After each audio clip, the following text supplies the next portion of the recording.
Welcome to 9 TV News. Satyavedu నియోజకవర్గం శాసనసభ్యుడు కోనేటి ఆదిమూలం శాసనసభలో స్పీకర్ ఎదుట సత్యవేడు నియోజకవర్గానికి సంబంధించిన పలు సమస్యలను చర్చించారు. ఆయన డిగ్రీ కాలేజీలు మరియు ఐటీ కాలేజీలను మంజూరు చేయడం ద్వారా విద్యార్థులకు విద్యావకాశాలు కల్పించాలని విజ్ఞప్తి చేశారు. అదేవిధంగా డాక్టర్ బిఆర్ అంబేద్కర్ భవనాలను నిర్మించడం కోసం నియోజకవర్గానికి 50 లక్షల రూపాయలు మరియు మండలాలకు 30 లక్షల రూపాయలు కేటాయించాలని కోరారు. గత ప్రభుత్వంలో ఈ సహాయం అందలేకపోయినందున ప్రస్తుతం ప్రభుత్వం ద్వారా ఆర్థిక సహాయం అందించాలని ఆయన విన్నవించారు. ఈ ప్రయత్నాలు సత్యవేడు నియోజకవర్గ ప్రజల అభివృద్ధికి దోహదపడతాయని ఆయన ఆశాభావం వ్యక్తం చేశారు.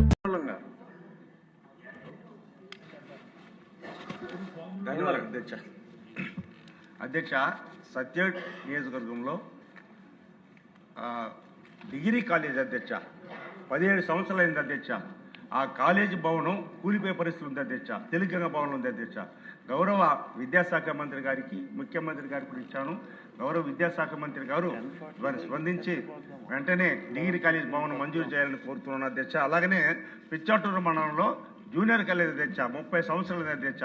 ఆ భవనం కూడా సరిలేనందున కొత్త భవనం నిర్మించాలని మీ ద్వారా సాని మనవి చేసుకుంటూ అధ్యక్ష, ఒక రిజర్వ్ కాన్స్టిట్యూన్సీ అధ్యక్ష, గౌరవ ముఖ్యమంత్రి గారు నాకు అన్ని రకాల సహాయం చేసి మా టికెట్ ఇచ్చారు, బీపారి గెలిపించారు అధ్యక్ష. 1 నిమిషం అధ్యక్ష, డాక్టర్ బిఆర్ అంబేద్కర్ భవనం గతంలో శాసనసభ్యులు ఉండేటప్పుడు భవన నిర్మాణానికి కాన్స్టిట్యూన్సీకి 50 లక్షలు ఇస్తామని చెప్పారు సార్. కానీ లేకపోయినారు గత ప్రభుత్వంలో. గౌరవ మంత్రివర్యులకి ముఖ్యమంత్రి చెప్పిన తర్వాత ఒక సర్క్యులర్ చేశారు అధ్యక్ష విద్యాశాఖ మన వెల్ఫేర్ మినిస్టర్ గారు.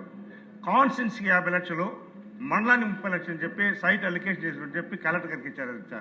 కలెక్టర్ గారికి కూడా పంపించాం. అంటే సైట్ అలికేట్ చేస్తూ ఆ 30 లక్షలు భవనానికి.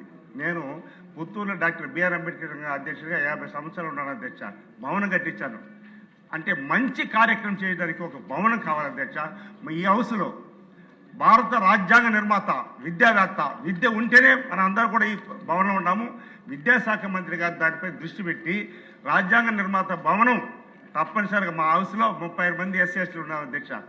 ఈ ఎస్సీలు రిజర్వేషన్ మీద గెలిచిన వాళ్ళు, వారి కోసం కనీసం ఎక్కడ అవసరమో, ఇప్పుడు పుత్తూరులో భవనం కట్టించారు, తిరుపతిలో భవనం ఉంది, అలాంటి ప్రదేశం కాకుండా ఎక్కడైతే అవసరమో అదే అదే అదే అధ్యక్ష అవసరమో అది మంత్రి గారు చెప్పారు. కాబట్టి ఈ బడ్జెట్లో అవసరమైన చోట మా కాన్స్టిట్యూన్సీ రిజర్వ్ కాన్స్టిట్యూన్సీలో ప్రతి కాన్స్టిట్యూన్సీలో కూడా భవన నిర్మాణం చేపట్టాలని మీ ద్వారా సవనీయం మనవి చేసుకుంటూ, మరి విద్యాశాఖ మంత్రి కూడా ఈ సందర్భంగా డిగ్రీ కాలేజ్ కానీ జూనియర్ కాలేజ్ భవనం మంజూరు చేయాలని చెప్పి సంపూర్తిగా మిమ్మల్ని కోరుకుంటున్నాను అధ్యక్ష. సెలవు, ధన్యవాదాలు అధ్యక్ష.